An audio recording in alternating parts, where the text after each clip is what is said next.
अस्सलाम वालेकुम। अच्छा, हम 2 मिनट वेट कर लेते हैं और स्टूडेंट्स का जैसे ही वो आते हैं फिर हम क्लास को स्टार्ट करते हैं। और जो प्रीवियस क्लासेस की रिकॉर्डिंग है वो इंशाल्लाह आज रात को मैं अपलोड कर दूंगा यूट्यूब चैनल पर। और उसका लिंक आप लोगों के साथ शेयर कर दूंगा मैं, ताकि आप लोग उसको इजीली जो है देख सकें।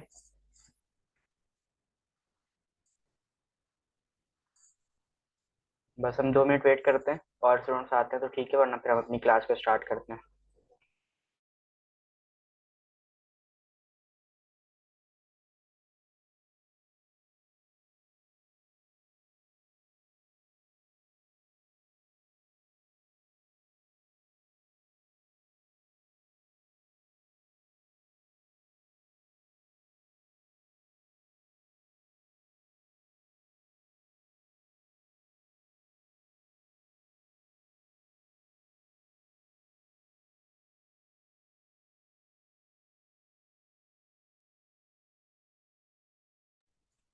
ओके, चले हम अपनी क्लास स्टार्ट करते हैं।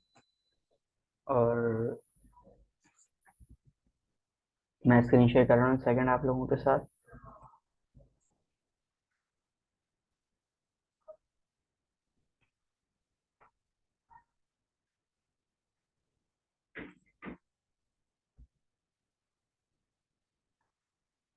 जी, मुझे बताइएगा स्क्रीन शेयर हो रही, मैसेज कर दें बेशक।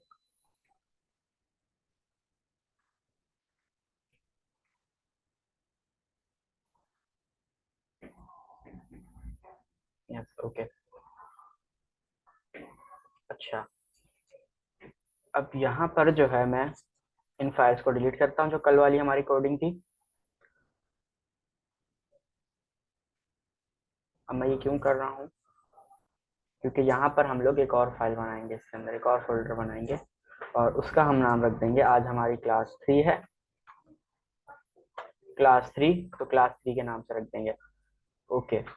अच्छा, इसको जो है ओपन विथ कोड कर लेते हैं। अब ये चीज़ देखिएगा, मैं किसको ओपन विथ कोड कर रहा हूँ। मैंने यहाँ से वेब डेवलपमेंट वाले को खोला, क्लास 3 को खोला, उसको मैं ओपन विथ कोड कर रहा हूँ। अच्छा, मैं फ्रेम देख लूँ, रिकॉर्डिंग हो रही है, ठीक हो रही है। अच्छा, ये ओपन विथ कोड हो रहा है। अच्छा, आज की क्लास में हम लोग जो है वो अपनी वेबसाइट में इमेजेस लगाना, इमेजेस कैसे लगाते हैं और अपनी वेबसाइट को सीएसएस और जावास्क्रिप्ट से लिंक कैसे करते हैं, हम जो है वो भी देख लेते हैं। उसके साथ साथ आज हम लोग देखेंगे कि वेबसाइट रन कैसे करती है बेसिकली।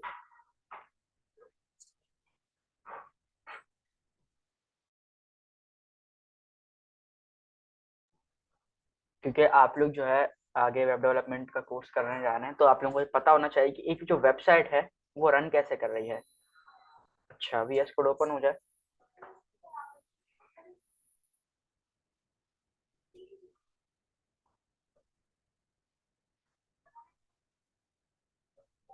ओके, इसको मैं यहाँ पे index.html के नाम से फाइल बना लेता हूँ।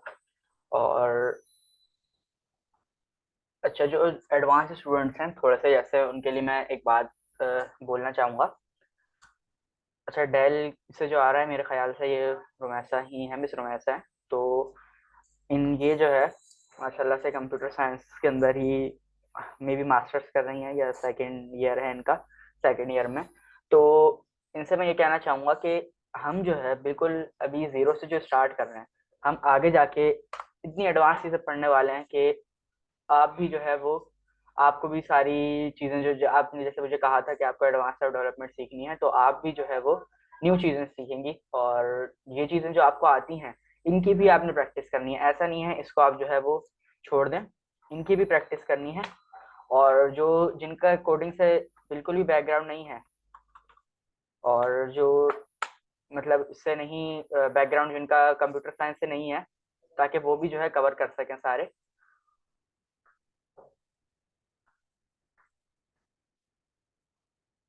क्योंकि यहाँ पे ऐसे स्टूडेंट्स भी मौजूद हैं जिनको सिर्फ जो है वो इस कोर्स के अंदर जिनको सिर्फ लैपटॉप या कंप्यूटर ऑन करना आता है, उसके बाद इनको कुछ भी जो है वो पता नहीं था, मतलब जीरो से स्टार्ट करना है।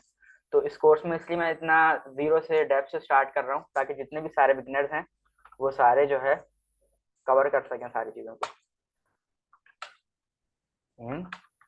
CSS। अच्छा, हम ये पढ़ने वाले हैं आज, तो मैंने इसलिए जो है इसका जो टाइटल है वो ये रख दिया। सबसे पहले हम देख लेते हैं कि वेबसाइट बेसिकली जो है वो वर्क कैसे कर रही होती है। अच्छा, अब यहाँ पे हमारे पास जो है वो तीन चीजें होती हैं। मैं अगर यहाँ पे एक फाइल बना लूँ .txt, जिसके अंदर सिर्फ हम टेक्स्ट लिखेंगे, तो यहाँ पर जो है मैं आपको बताता हूँ कि सबसे पहले हमारे पास होता है क्लाइंट, उसके बाद हमारे पास होता है ब्राउजर, और उसके बाद हमारे पास तीन चीजें होती हैं। वेबसाइट जो रन कर रही है ना, वो इन तीन चीजों पे वर्क कर रही है। इसको थोड़ा समझिएगा, अभी मैं एक सेकंड लिख लूँ फिर आपको बताता हूँ। उसको मैं जूम कर लेता हूँ।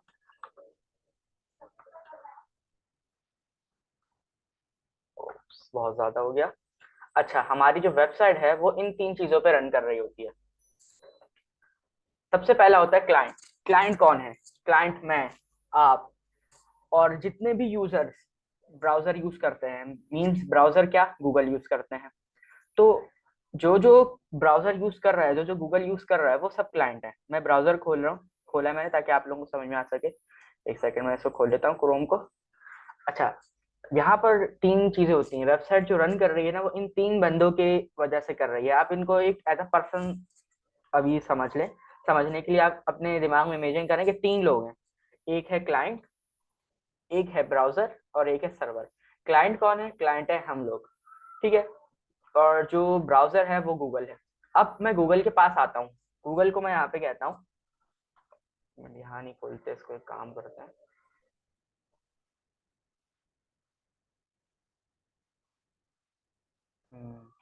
इसको जो है हम इनकॉग्निटो में खोलते हैं। अच्छा, यहाँ पर मैं आया, ये जो है ब्राउजर है, मैं क्लाइंट हूँ, ये ब्राउजर है। अब मैं यहाँ से उसको कहूंगा, मैंने उसको कहा भाई यूट्यूब,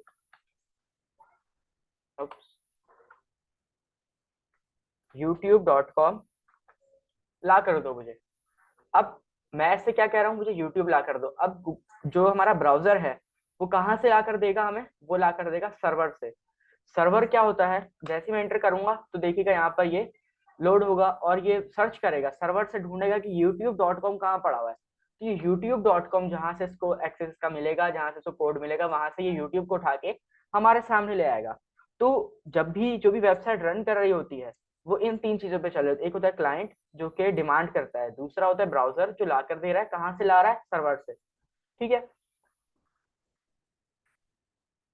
अच्छा, ये लोड हो रहा है। अच्छा, ये देखिए, अब ये मेरी नेटवर्क स्पीड पर लोड हो रहा है। अगर मेरी नेटवर्क स्पीड ज्यादा है, जैसे अभी नॉर्मल स्पीड है, तो ये नॉर्मल लोड हो रहा है।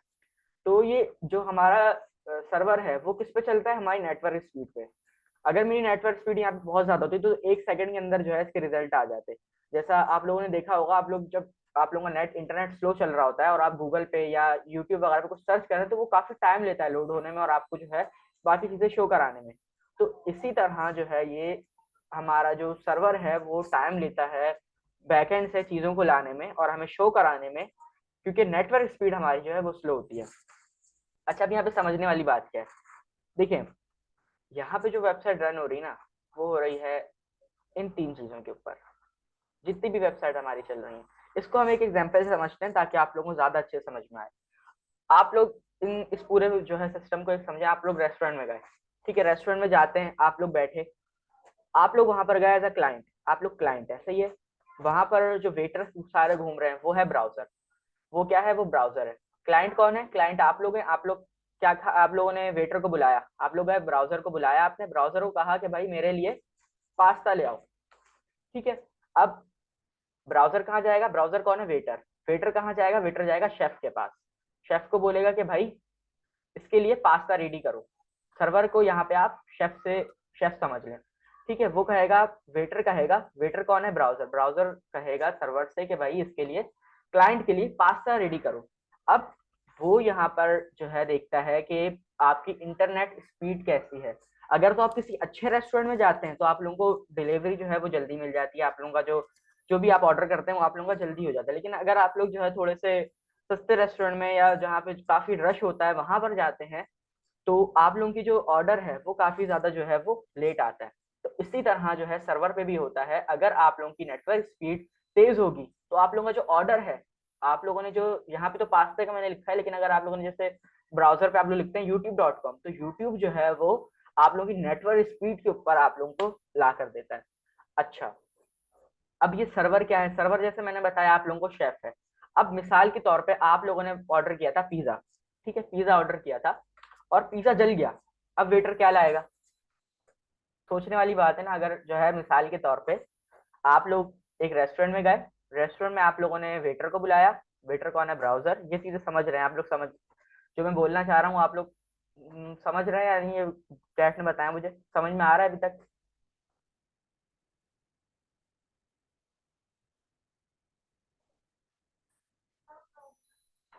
ओके, अच्छा हम आगे चलते हैं।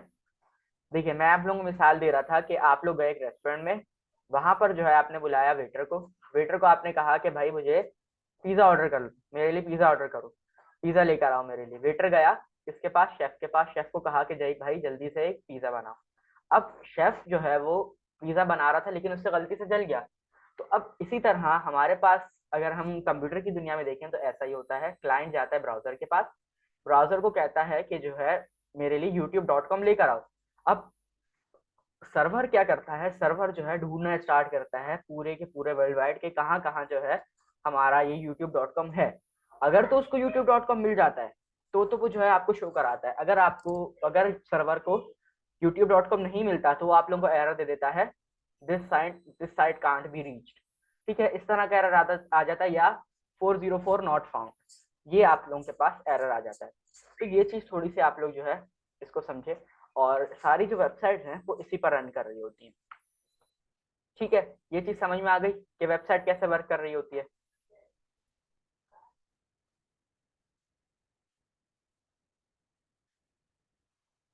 ओके, हमेशा जो भी चीजें होती हैं वो, जितनी भी वेबसाइट, सारी जितनी भी वेबसाइट चल रही है, सिर्फ यूट्यूब की एग्जांपल नहीं लें आप लोग, जितनी भी चीजें चल रही हैं, लिंक्डइन हो गया, ये फाइवर हो गया, कैनवा हो गया, इस तरह जितनी भी चीजें हैं ये सारी, ये सब जो है इन तीन चीजों की मदद से ही चलती हैं। अच्छा, अब सवाल आता है फ्रंट एंड और बैक एंड क्या है, डेटाबेस क्या है? तो ये जो सर्वर है ना, ये सारा जो है वो डेटाबेस है, सर्वर बैक एंड है। और जो ये ब्राउजर जो हमें चीज ला कर दे रहा है वो हमें फ्रंट एंड में ला कर देता है। यहाँ पर थोड़ी सी आप लोगों को कंफ्यूजन होगी, लेकिन आप लोग अभी कंफ्यूज नहीं हो। जैसे जैसे हम लोग आगे चीजें पढ़ेंगे, आप लोगों को ये सारी चीजें, ये तीनों जो है चीजें, सर्वर क्या है, ब्राउजर क्या, ब्राउजर और क्लाइंट, तो आप लोगों को समझ में आ गया। लेकिन सर्वर आप लोगों को थोड़ा सा अभी कंफ्यूज करेगा, लेकिन आप लोगों ने कंफ्यूज नहीं होना। जैसे जैसे हम आगे बढ़ते जाएंगे आप लोगों को ये चीजें समझ में आती जाएंगी। अच्छा, अब जो है हम देखते हैं, एक सेकंड में इसको वापस जूम आउट कर लेता हूँ। परफेक्ट। अब जो है हम देखते हैं लिंक कैसे करते हैं। हमने कल एक सीएसएस फाइल बनाई थी, दोबारा बना लेते हैं। और यहाँ पे मैं लिख लेता हूँ style.css। अच्छा, अब मुझे इसको नीचे ले आते हैं, या खैर पड़ेगा। अच्छा, इसको जो है मुझे यहाँ पे लिंक करना है इसके साथ। अब मैं यहाँ पे एक जल्दी से हेडिंग लगा लेता हूँ। हेडिंग आप लोगों को मैं बता चुका हूँ पहले, कुछ भी लिख लेते हैं, दिस इज हेडिंग। और उसके बाद एक पैराग्राफ लिख लेते हैं, पैराग्राफ के अंदर लॉरेंट 45 लिख लेते हैं, और ऑल्ट जेड दबाऊंगा ताकि जो है वर्ल्ड रैप हो जाए सारे। अच्छा, अब मैंने यहाँ पर क्या किया, सिंपल, कुछ भी न्यू चीज नहीं की है। मैंने जो है ये एक हेडिंग लगाई और एक पैराग्राफ लगाया। अब मैं इसको लाइव प्रीव्यू करा देता हूँ। कम ऑन कर लेते हैं लाइव प्रीव्यू का।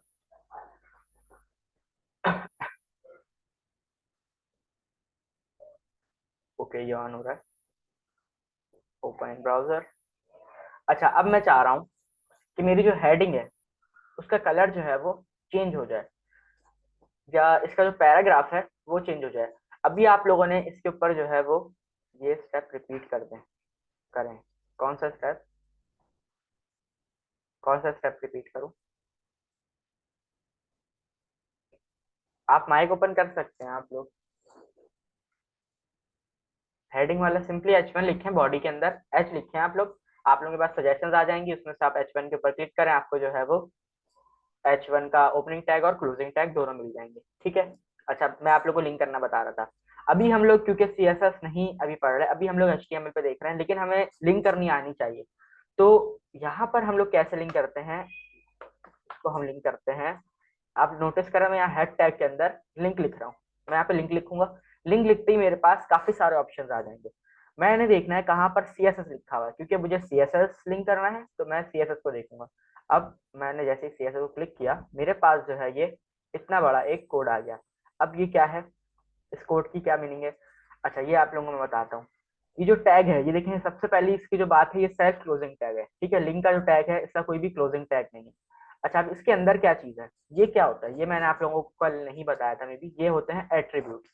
टैग के अंदर, किसी भी टैग के अंदर कोई चीज आ जाए, जैसे मिसाल के तौर पे मैं यहाँ पे लिख सकता था href, तो यहाँ पर अगर ये आ जाए इस तरह का, तो इसको हम कहते हैं एट्रीब्यूट। किसी भी टैग के अंदर कोई एडिशनल चीज आए, उसको हम कहते हैं एट्रीब्यूट, ठीक है। ये एट्रीब्यूट भी काफी पूछे जाने वाला सवाल है एट्रीब्यूट के अंदर, और आप लोगों को पता होना चाहिए, क्योंकि एट्रीब्यूट जो है वो क्या काम करते हैं, वो हमारा जो है टैग के अंदर, किसी भी टैग के अंदर एडिशनल चीज हो तो वो हमारा एट्रीब्यूट होता है। और एट्रीब्यूट काम करते हैं हमें सिलेक्शन के अंदर, और हमें किसी चीज को लिंक करना हो उसके अंदर, और किसी को अगर हमें अपने अपना नाम देना है, या उसका हम खुद नाम को सेट करना चाह रहे हैं, तो एट्रीब्यूट्स वर्क काम करते हैं। अच्छा, एट्रीब्यूट्स कोई ऐसे कोई एलिमेंट नहीं है या कोई टैग नहीं है, जो हम जैसे H1 लिख रहे हैं तो ये इस तरह का कोई टैग नहीं है। एट्रीब्यूट बेसिकली हम उस चीज को कहते हैं जो किसी टैग के अंदर हो। जैसे यहाँ पे HTML lang is equal to en है ना, तो ये lang इज इक्वल टू जो en है, ये हमारा एट्रीब्यूट है। उसके अलावा यहाँ पे मेटा के अंदर जो 4 set is equal to UTF-8 है, ये क्या है, ये भी जो है हमारा एट्रीब्यूट है। ये जो नेम का एट्रीब्यूट है मेटा के अंदर, नेम व्यू पोर्ट, ये जो है ये भी एक एट्रीब्यूट है। उसके बाद ये कंटेंट वाला भी एट्रीब्यूट है।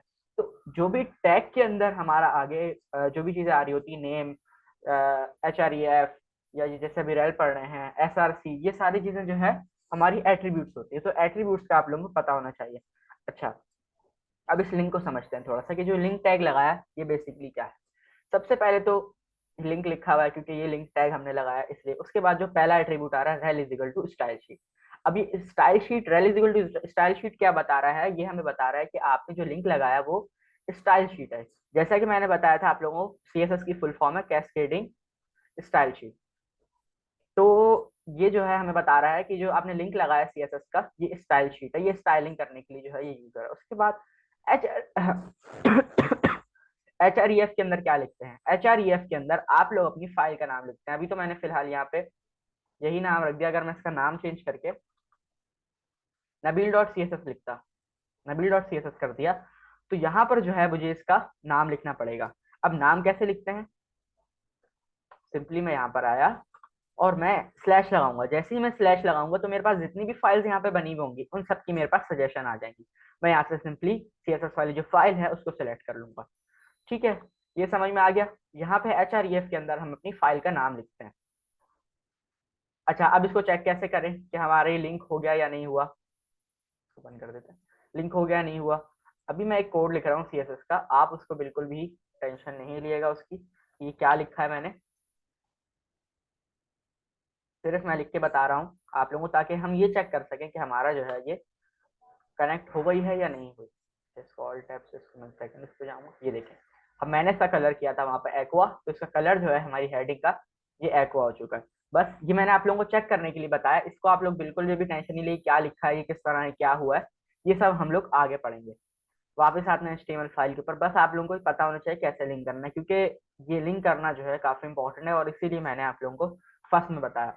और अभी जैसा मैं आप लोगों को ग्रुप में मैंने बताया था कि टेस्ट हो रहा है बैच 1 का, तो काफी सारे स्टूडेंट्स ने जो है वो, काफी सारे तो नहीं बोलूंगा, लेकिन 2-3 स्टूडेंट्स ने मिस्टेक की कि उन्होंने सब पूरी CSS लिखी, बिल्कुल सही CSS लिख दी, जो है वो 10-20 लाइनों की CSS लिख दी, HTML भी बिल्कुल सही था, लेकिन उन्होंने लिंक ही नहीं किया। लिंक करनी उन्होंने किया, लिंक करना भूल गए, लिंक करना उनको सही नहीं आया, फाइल का नाम सही नहीं लिखा, तो उन्होंने जो है उनका कोई भी CSS कनेक्ट नहीं हुई, लिंक नहीं हुई आपस में, तो उनका जो रिजल्ट था वो सही नहीं आया, और जो उनका आउटपुट आना था वेबसाइट पे वो सही नहीं आया। तो ये चीज आप लोगों को पता होनी चाहिए, और मैंने इसीलिए इसको फर्स्ट में रखा है, और हर वीडियो में तकरीबन हम ये इसी को यूज कर रहे होंगे, लिंक कर रहे होंगे। जब हम CSS पढ़ेंगे, ताकि आप लोगों को ये रिवीजन में रहे और आप लोगों को सही पता रहे। अच्छा, ये तो हो गया लिंक करने का तरीका, CSS को लिंक करने का तरीका। अब जावास्क्रिप्ट को कैसे लिंक करते हैं? जावास्क्रिप्ट को भी क्या हम लिंक टैग के साथ यूज लिंक करते हैं? नहीं, जावास्क्रिप्ट को हम लिंक के साथ कनेक्ट नहीं करते। जावास्क्रिप्ट के लिए क्या करते हैं हम? जावास्क्रिप्ट के लिए हम यहाँ पे लास्ट में स्क्रिप्ट टैग लगा देते हैं। ठीक है, स्क्रिप्ट टैग यहाँ पर हम लोग सिंपली स्क्रिप्ट टैग लगा देते हैं। हमें कुछ भी नहीं करना, स्क्रिप्ट टैग लगाना है। और हम यहाँ पर अगर चाहें तो इसके अंदर भी कर सकते हैं, लेकिन अगर हम एक्सटर्नल शीट बना के कर रहे हैं, जावास्क्रिप्ट की अलग से फाइल बना देता हूँ मैं यहाँ पे, nabil.js। तो हम लोग क्या कर सकते हैं यहाँ पर, देखिए जैसे ही मैं स्क्रिप्ट लिख रहा हूँ तो मेरे पास SRC का ऑप्शन आ रहा है। अब स्क्रिप्ट डॉट SRC लिखा मैं यहाँ पे जैसे स्लैश करूंगा तो यहाँ पर जो है ये देखें जितनी भी फाइल हमारी बनी हुई यहाँ पे सजेशन आ जाएंगी, और जैसे ही मैं JS पे क्लिक करूंगा तो ये हमारा जो है वो nabil.js हमारी फाइल लिंक हो जाएगी। अच्छा, अब मैं इसके अंदर कुछ भी नहीं लिखूंगा, वो क्यों? क्योंकि ये हमारा जो जावा स्क्रिप्ट है वो कंपाइल होता है, वो हमें यूं डायरेक्ट इस पे नहीं दिखेगा। एक तरीका है इसको देखने का, कंसोल से इसको हम देख सकते हैं, लेकिन अभी मैं इतना आप लोगों को कंफ्यूज करना नहीं चाह रहा। बस आप लोगों को जो है ये पता होना चाहिए कि जावा स्क्रिप्ट कैसे लिंक करते हैं। जावा स्क्रिप्ट के लिए सिंपली हम लोग स्क्रिप्ट लगाते हैं, स्क्रिप्ट टैग लगाते हैं, SRC बीच में एट्रीब्यूट होता है उसके, और SRC के अंदर हम अपना फाइल का नाम जो है, फाइल का नाम लिख देते हैं। ठीक है, समझ में आ गया कि लिंक कैसे करते हैं? अच्छा, फर्स्ट बैच जो था मेरा वो तो सब माइक ओपन करते थे, और मतलब प्रॉपर टू वे कन्वर्सेशन होती थी, और मुझे भी मजा आता था पढ़ाने में। और आप लोग जो है वो माइक ओपन नहीं कर रहे, खैर चले कोई बात नहीं। आप लोग जो है वो टाइप करके बता दें समझ में आ गया लिंक करने का तरीका, या रिपीट करूं?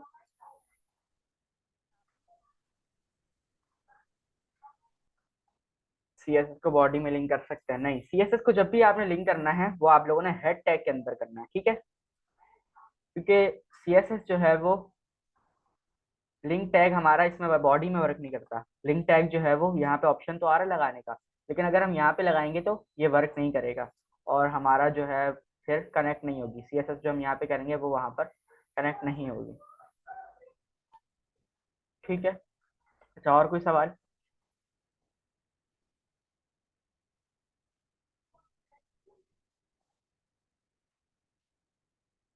ओके, अब हम चलते हैं आगे। अब हम देखते हैं इमेजेस कैसे अपनी वेबसाइट में जो है लगा सकते हैं। अच्छा, सबसे पहले तो मैं कोई इमेज डाउनलोड कर लेता हूँ, कोडिंग की कोई इमेज डाउनलोड कर लेते हैं। मैं यहाँ पे कोडिंग लिखूंगा।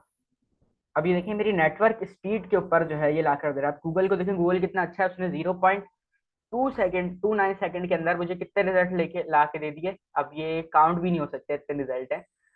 2 करोड़ या पता नहीं 24 करोड़ 20 लाख इस तरह जो है ये, हाँ 24 करोड़ 20 लाख ये मे बी परफेक्ट जी। 24 करोड़ 20 लाख इसने जो है हमें रिजल्ट्स ला कर दे दिए। तो ये गूगल जो है बहुत ज्यादा फास्ट है। ठीक है, ये इसी तरह भी कैसे हुआ, हमने कहा कि भाई हमें ये समझे, ये वैरायटीज ला के दी है इसने हमें। पिज्जा, जैसे मैं पिज्जा का बोला ना आप लोगों को, अब इमेजिन करें अपने दिमाग में, ये पूरा एक जो है वो रेस्टोरेंट था ब्राउजर, उसके अंदर हमने वेटर को कहा कि भाई हमें कोडिंग ला के दो, तो उसने कोडिंग के अंदर हमें 24 करोड़ 20 लाख वैरायटीज दिखा देंगे। भाई इतनी सारी चीजें आपके पास, आपको जो पसंद है इसमें से आपको ले लो। तो इस तरह ये सारी वेबसाइट्स, ये सारा गूगल जो है ये वर्क कर रहा है। अच्छा, अब मैं यहाँ पे इमेज डाउनलोड करनी, तो इमेज में चले जाता हूँ। इमेज इसकी कोई भी डाउनलोड कर लेते हैं, खैर इतनी कोई बात नहीं है मसला है, लेकिन मैं थोड़ी सी अच्छी, ये सही लग रही है, थोड़ी सी अच्छी हो तो। अच्छा, अब इसको सेव कहाँ पे करना है, ये बहुत ज्यादा जो है वो क्वेश्चन आता है। इसको मैंने देखिए क्या किया, राइट क्लिक करके मैंने इसको सेव एज पे क्लिक किया। सेव एज पे क्लिक करने के बाद मैं जाऊंगा डेस्कटॉप पे, क्योंकि मेरा जो वेब डेवलपमेंट का है वो उस पर बना हुआ है, डेस्कटॉप पे बना हुआ है। तो यहाँ से मैं डेस्कटॉप पे जाऊंगा। डेस्कटॉप पे जाने के बाद मैं वेब डेवलपमेंट बैच 2 वाले फोल्डर में जाऊंगा। बैच 2 वाले फोल्डर में जाने के बाद मैं क्लास 3 वाले उसमें जाऊंगा, और यहाँ पे इसको जो है मैं सेव कर दूंगा। अब जैसे ही मैं इसको सेव करूंगा, ये देखिए यहाँ से ये सेव हो गई, डन लिखा हुआ आ गया यहाँ पे। अब मैं जैसे ही अपने VS कोड में आऊंगा, ये देखिए यहाँ पर ये इमेज आ गई हमारी। ठीक है, इसको रिपीट कर दूं, इस वाले स्टेप को रिपीट कर दूं। ये देखो यहाँ पर हमारी जो है ये पिक्चर आ गई इस तरह। रिपीट करूं या सही आगे चलें?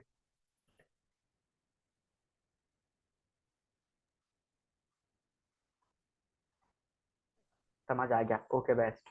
ठीक है। अच्छा, अब ये हमारी जो है यहाँ पर इमेज आ गई। अब अगर मैं यहाँ पर आऊँ तो यहाँ पर तो कोई हमारे पास इमेज नजर ही नहीं आ रही, क्योंकि यहाँ पे जो हमने अभी इमेज डाउनलोड की है उसको हमने अपनी HTML में कहीं पर भी लगाया नहीं है। जैसे कि मैंने आप लोगों को बताया था कि बॉडी के अंदर जितनी भी चीजें होती हैं वही हमें जो है वो वेबसाइट पर अपनी दिख रही होती है। तो अभी सिर्फ जो है ये इमेज डाउनलोड होकर हमारे इस VS कोड के फोल्डर में आई है। अच्छा, अब इसको लगाना कैसे है?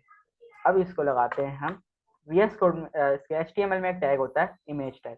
IMG हम लिखते हैं जैसे ही, तो हमें जो है ये IMG इसका इमेज टैग है। अच्छा, अब जैसे ही मैंने IMG लिखा, रिपीट कर दें? क्या रिपीट कर दूं? डाउनलोडिंग का प्रोसेस। अच्छा, बाकी स्टूडेंट्स को क्लियर है तो मुझे बताएं। मिस आप फिर जो है वो ये फरहाना है तो आप प्लीज फिर रिकॉर्डिंग से देख लिया, क्योंकि फिर बाकी स्टूडेंट्स का जो है वो टाइम वेस्ट ना हो। अगर बाकी सबको समझ में आ गया तो सही है, लेकिन अगर दो तीन स्टूडेंट्स को समझ नहीं आया तो फिर जो है मैं रिपीट कर देता हूँ। जैसा समझ में आ गया आपको? क्योंकि बाकी दोनों का तो पता है मुझे समझ में आ गया। जैसा आप बता दें। नहीं, चले मैं दोबारा बता देता हूँ। देखें, सबसे पहले आप लोगों ने जाना है गूगल पे। गूगल पे आप लोगों ने जिस भी टाइप की इमेज चाहिए आप लोग उसको सेलेक्ट करें। जब आप लोगों को इमेज मिल जाए, कोई भी जो भी इमेज डाउनलोड करनी है, उस पर आप लोग सिंपली राइट क्लिक करें। राइट क्लिक करने के बाद आप लोगों को ऑप्शन मिलेगा सेव एज का, image save as. Image save as पे क्लिक करें, या आप लोगों को आपके जो है वो माई कंप्यूटर में ले जाएगा।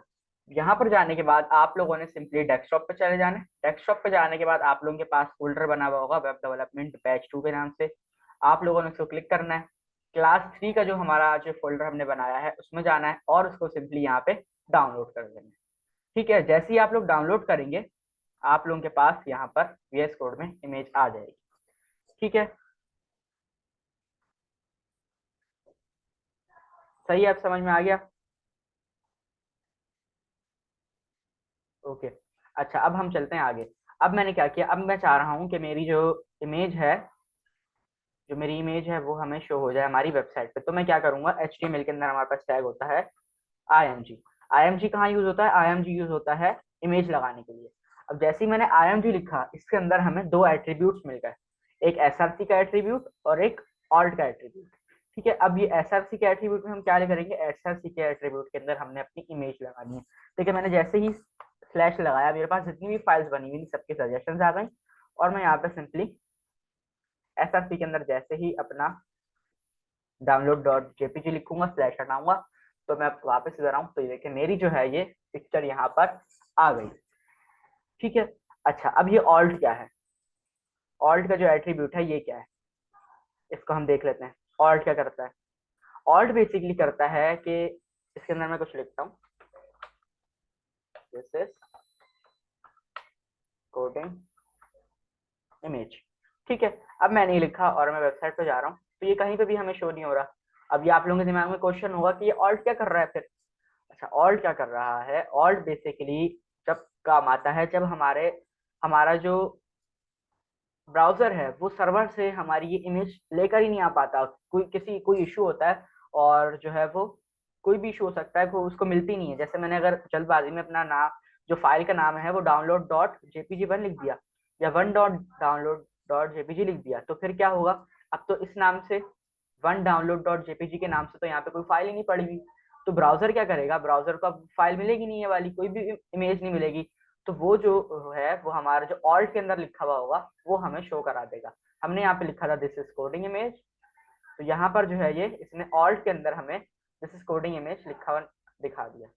ये देखिए, ठीक है। और इमेज पे क्या कर दिया इसने, एक उस तरह का लोगो आपने देखा होगा इस तरह का, जब भी कोई भी वेबसाइट इमेजेस वगैरह सर्वर से नहीं ला पाती तो जो है वो इस तरह का आप लोगों के सामने दिखता है। अच्छा, ऑल्ट के अंदर ये होता है कि जब भी आप लोगों के पास इमेज सर्वर नहीं ला कर देता आपको, या कोई एरर आ जाता है, नेटवर्क प्रॉब्लम हो जाता है, या आप लोग जो है वो नाम गलत लिख लेते हैं, या सर्वर के पास वो मौजूद ही नहीं होती इमेज, तो फिर जो है वो ऑल्ट यूज होता है वहां पर, और ऑल्ट जो है अपना काम करता है।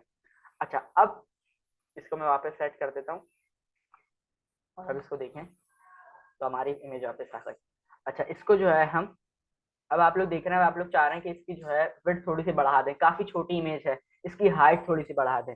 तो इसको जो है हम वैसे तो CSS से करते हैं, लेकिन इसको हम HTML से भी कर सकते हैं और वो आप लोगों को पता होना चाहिए। तो यहाँ पे जैसे ही विड्थ लिखूंगा, विड्थ लिखते ही मुझे ये एमएट एब्रिविएशन ऑटोमेटिकली इज इक्वल और डबल कॉन लगा देगा। इसके अंदर मैं लिख लेता हूँ 444 अच्छा, इसमें पिक्सल्स नहीं लिखते हम, ठीक है, सिर्फ 444 लिखेंगे तो देखिए इमेज बड़ी हो गई। अगर मैं इसको थोड़ा सा और बड़ा कर दूं, 44 की जगह मैं यहाँ पर 6 पे चलते हैं, 6 पे करते हैं, 689 कर दूं, 689 पिक्सल जो है ये बड़ी हो जाएगी, देखें और बड़ी हो गई। अगर मैं चाह रहा हूँ इसकी हाइट भी बड़ी हो जाए तो मैं यहाँ पे हाइट का एट्रीब्यूट लगा सकता हूँ। हाइट एक एट्रीब्यूट है बेसिकली यहाँ पर, कि देखिए मैं स्पेस दे के लिख रहा हूँ। अच्छा, ये चीज देखिएगा, मैं जब भी लिख रहा हूँ फिट वगैरह लगा रहा हूँ तो मैंने स्पेस दी है। हाइट में लगा रहा हूँ तो मुझे स्पेस चाहिए, स्पेस दे के मैं लगाऊंगा। और यूं लगाऊंगा तो हाइट नहीं लगेगी, मैंने बीच में एक स्पेस दिया, उसके बाद जो है ये हमारा हाइट का लगेगा। अब मैं इसको हाइट दे देता हूँ, लेट अस से 1000। देखिए कितनी बड़ी जो है ये पिक्चर हो है, थोड़ी सी खिंच गई है पिक्चर, ऐसा लग रहा है ना आपको कि पकड़ के किसी ने उसको खींच दिया हो। तो इसका जो एस्पेक्ट रेशियो है वो चेंज हो गया है, तो इसको मैं 100 कर देता हूँ। 100 बहुत ही छोटी हो गई। खैर, इसको जितना आप लोग चाहें ना उस हिसाब से आप इसको सेट कर सकते हैं, ठीक है, आप परफेक्ट। तो इस हिसाब इस से जो है आप लोग अपनी इमेज लगा सकते हैं वेबसाइट के अंदर, और इमेज टैग का यूज करके। अच्छा, इमेज भी जो है वो सेल्फ क्लोजिंग टैग है, इसका भी देखें आप, पेयर टैग नहीं है ये, कोई इसका क्लोजिंग टैग नहीं आ रहा। तो ये चीजें आप लोगों को जो है वो पता होनी चाहिए। अच्छा, अब मैं दूसरी बात बताऊं, तो ये जो विड्थ वगैरह और जो हाइट सेट, यही सारा हम लोग इसको CSS की मदद से इसकी स्टाइलिंग कर रहे होते हैं। और इसका बैकग्राउंड कलर, इसकी जो है विड्थ क्या होनी चाहिए, हाइट क्या होनी चाहिए, ये लगनी यहाँ पर चाहिए या कहाँ भी, कहीं भी इसकी जगह चेंज करनी है, तो वो सारा हम जो है CSS की मदद से करते हैं। अभी आप लोग जो है वो सिंपली इसी से आप लोगों को दिमाग होना चाहिए, बस HTML से हम विड्थ सेट कर लेते हैं यूं और हाइट सेट हो जाता है, ठीक है। समझ में आ गया ये सब लगाना। ऑल्ट क्या करता है, ऑल्ट का और ये हाइट वेट तो बहुत इजी है, ये सब समझ में आ गया, ये सब समझ में आ गया आप लोगों को। इसमें अगर हम ऑल्ट की जगह जो है कुछ, अगर जैसे आपने लिखा दिस इज कोडिंग इमेज, अगर कुछ टाइप ना करे तो इसका कोई इशू तो नहीं है? कुछ टाइप ना करें कोई इशू नहीं है। अगर मैं ऑल्ट को हटा दूं, गुड क्वेश्चन, अगर मैं पूरे ऑल्ट को हटा दूं, मैंने ऑल्ट हटा दिया, हाँ। क्या होगा? अब देखें, अभी भी कुछ, अब सेम अगर मैं इमेज का नाम यहाँ से चेंज करता हूँ, one download dot JPG, server अगर इमेज नहीं ला पा रहा तो क्या होगा? कुछ भी नहीं होगा। हम्म। बस उसको जो हमने हाइट दी हुई थी वो हाइट सही। का एक बॉर्डर थोड़ा सा आ रहा है, और यहाँ पर इमेज बनी हुई आ रही है। लेकिन ऑल्ट हम लोग क्यों यूज करते हैं? क्योंकि ऑल्ट जो है वो बेसिकली आपकी यूजर्स को बताता है कि इमेज नहीं है। अगर मैं इसको ये विड्थ और हाइट नहीं दी हुई होती तो यहाँ पर जो है वो हमें सिर्फ ये नजर आता। अच्छा, मैंने उसका नाम सही कर दिया क्या? नाम सही कर दिया, उसका नाम चाहिए, खारिज करते हैं। तो अब देखें सिर्फ ये लिखा हुआ नजर आता। और जैसा मैंने आप लोगों को कल वाली क्लास में बताया था कि जब भी आप लोग वेबसाइट बनाए तो ऐसी बनाए कि यूजर जो है उस पर टाइम ज्यादा स्पेंड करे और उसका जो है इंटरेस्ट आप पैदा करें, उसको बोर ना होने दें। तो ऑल टैब जो है वो ये हमारी हेल्प करता है और यूजर को बताता है कि इमेज किसी वजह से जो है वो नहीं आ सकी। इस वजह से जो है ऑल टैब हम लोग यूज करते हैं। अगर ऑल टैब यूज नहीं करें तो नो इशू, कोई मसला नहीं होगा, सब कुछ सही रन करेगा। लेकिन एक वो गुड प्रैक्टिस में आता है, और जो है आप लोगों को जैसे मैं आगे मैं बताऊंगा सिमेंटिक HTML का, तो फिर उसमें जो है ये सारी चीजें वर्क कर रही होती हैं। यहाँ पे आप लोग दिस इज कोडिंग की जगह इमेज नॉट फाउंड लिखते हैं, इमेज नॉट फाउंड, तो ये लिखा हुआ आ जाएगा वहां पे,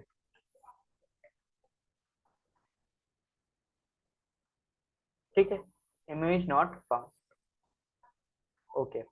अच्छा, मैसेज आया हुआ है किसी का, यस का मैसेज क्या है क्या? अच्छा, आगे चले अब हम लोग, अभी हमारे पास 5 मिनट है, हम एक और टैग देख सकते हैं। अच्छा, इमेज के साथ साथ मैं आप लोगों को वीडियो टैग का भी बता दूं, लेकिन वीडियो टैग का वीडियो मेरे पास देखता हूँ, वीडियो को अगर हम अच्छा, डाउनलोड, जी, इसमें जो है हम अगर मैक्स इमेजेस ज्यादा ऐड करना चाहें तो वो ऑप्शन भी है हमारे पास, हम कर सकते हैं जितनी चाहे। जितनी चाहें आप कर सकते हैं। अगर आप यहाँ पर एक और इमेज यूज करना चाह रहे हैं, आप एक और इमेज करें, एक और इमेज डाउनलोड कर लेते हैं, यहाँ से drag and drop option, control shift T, एक और कोई हम लोग जो है वो कोडिंग की इमेज ले लेते हैं यहाँ से। चल, वीडियो टैग कल हम कल देख लेंगे, 3 मिनट रहते हैं ऐसे हमारी क्लास खत्म होने में। जैसे मैं ये वाली इमेज चाह रहा हूँ कि हमारी ये भी इमेज लग जाए वहाँ पे, तो ये इमेज भी जो है हम लगा सकते हैं। इसको मैं जल्दी से डाउनलोड कर लेता हूँ अपने इसमें, और ये इसमें है तो इसको यहाँ पे मैं डाउनलोड वन के नाम से कर लूँगा। और ये देखें डाउनलोड वन डॉट जेपीजी के नाम से आ गई। यहाँ पे आके स्लैश लगाऊंगा, स्लैश हटाऊंगा सिंपली, और ये हमारे पास। अच्छा, पहली वाली इमेज क्यों नहीं आई, क्योंकि इसका हमें नाम मतलब लिखा हुआ था। ये देखें दो इमेज हमारे पास जो है वो दो इमेजेस आ गई। अब दोनों को आप अलग अलग जो है वो कर सकते हैं, विड्थ सेट कर सकते हैं। इसकी विड्थ मैं कर देता हूँ, जैसे इसकी विड्थ हम 4 कर देते हैं, और इसकी विड्थ जो है हम इसकी विड्थ कर देते हैं, इसकी भी 4 कर देते हैं। तो देखिए यहाँ पर जो है दोनों पिक्चर्स बड़ी हो गई। इसको जैसे आप लोगों ने सेट करना है, इसके बाद पैराग्राफ लगाना है आप लोगों ने, तो इसके बाद आप लोग पैराग्राफ लगा सकते हैं। लॉरेम 23 होता है बाय डिफॉल्ट, तो ये लॉरेम पैराग्राफ आ गया। अगर इनके बीच में आप पैराग्राफ लगाना चाह रहे हैं तो इनके बीच में पैराग्राफ ही आ जाएगा, पैराग्राफ। फिर लॉरेम लिखता हूँ यहाँ पे मैं। ये देखें एक इमेज आई, उसके बाद पैराग्राफ आया, फिर दूसरी इमेज आ गई, उसके बाद फिर आप लोग इमेज लगाना चाह रहे हैं तो एक और इमेज भी लगा सकते हैं। इस तरह प्रॉपर आप लोग जो है अपनी वेबसाइट बिल्ड कर सकते हैं। और अभी तो बिल्कुल स्टार्ट है, जैसे जैसे आगे बढ़ जाएंगे ना आप लोगों को बहुत मजा आएगा कोडिंग करने में, और काफी इंटरेस्टिंग चीजें, क्योंकि आप लोग जो आप लोगों के दिमाग में एक इमेजिनेशन होगी ना, उसको आप लोग यहाँ पे इम्प्लीमेंट कर सकते हैं। आप लोगों के दिमाग में जो आइडिया होगा उसको यहाँ पे आप लोग बना सकते हैं। और जैसे जैसे चीजें आप लोग पढ़ते जाएंगे वैसे वैसे आप लोगों के लिए चीजें बनाना काफी आसान होती जाएंगी, और चीजों को जो है बिल्ड करना, जो आप लोगों के दिमाग में आइडियाज हैं उसको इम्प्लीमेंट करना काफी ज्यादा जो है आसान हो जाएगा। अच्छा, हमारी क्लास 1 मिनट में खत्म हो जाएगी, 1 मिनट रहता है। तो किसी का कोई क्वेश्चन है आज की क्लास से तो वो बता दे।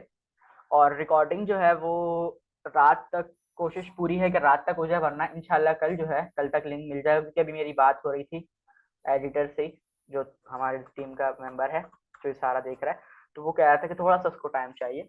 तो पूरी कोशिश है कि रात तक हो जाए, वरना इंशाल्लाह कल तक जो है आप लोगों को ये इसकी रिकॉर्डिंग, आज की क्लास की तीनों क्लासेस की रिकॉर्डिंग मिल जाएगी। अच्छा, किसी का कोई सवाल?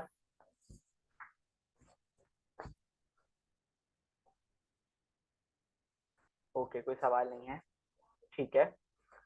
इंशाल्लाह फिर आप लोगों से मिलते हैं हम लोग जो है नेक्स्ट फ्राइडे, हमारी क्लास होगी 8 बजे।